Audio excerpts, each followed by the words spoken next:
Oui, en ce 17 novembre, jour où se déroulent en France des manifestations qui ont été suscitées par les réseaux sociaux et non par les partis politiques, on compte aujourd'hui à midi des blocages dans environ plus de 1200 points, avec 124 000 personnes dénombrées. Du côté des gilets jaunes, ses successeurs des bagaudes et des bonnets rouges, du côté des gilets jaunes, il n'y a pas de chef vraiment déclaré. On entend par-ci, par-là des déclarations politiques d'hommes connus ou de femmes qui tentent d'apporter leur appréciation en ce qui concerne l'origine de cette jacquerie.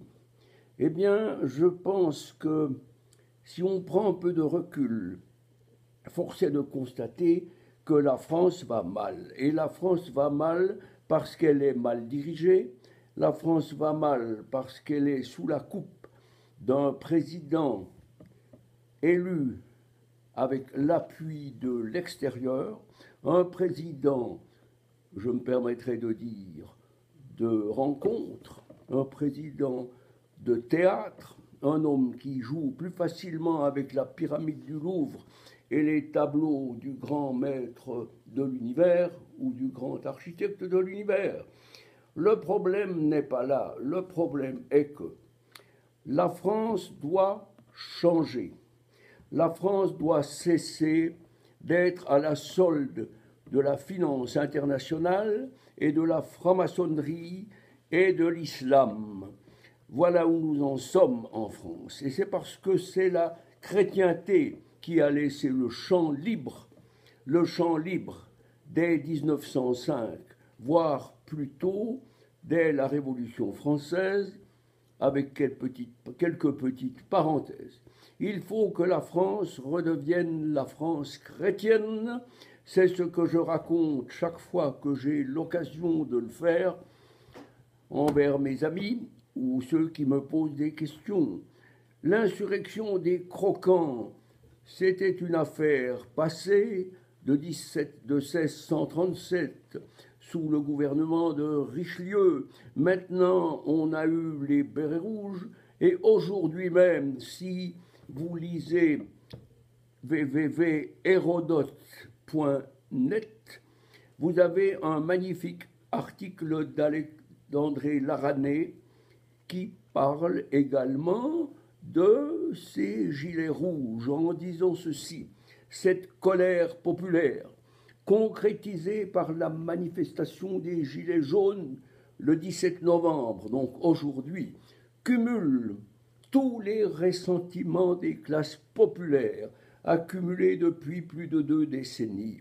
C'est la conséquence d'une ouverture sans précaution des frontières et de la perte de souveraineté monétaire, avec pour résultat la désindustrialisation de la France et la fermeture des services publics dans les petites villes et les petits villages.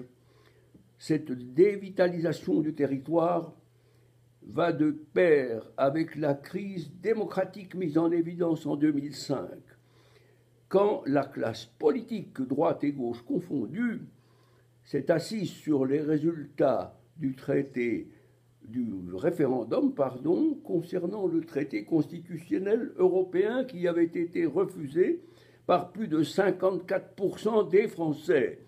Les Français devraient se rendre compte qu'ils ont été dupés par leur politique. C'est le moment de changer de politique et pourquoi pas de revenir à une forme que je préconise depuis fort longtemps avec mes amis, c'est de revenir à la monarchie chrétienne en chassant ceux qui veulent nous imposer les descendants et les suppôts de Satan. Merci de votre attention. Soyez prudents, amis, si vous êtes en France. Ne forcez pas les barrages. Et les barrages, laissez passer en filtrant. Ce n'est pas avec des morts que l'on construit la France. On la construit en regardant en avant et en se souvenant que la France est toujours, de fait, la fille aînée de l'Église catholique. Je vous souhaite une bonne journée dans la paix. Merci de votre attention.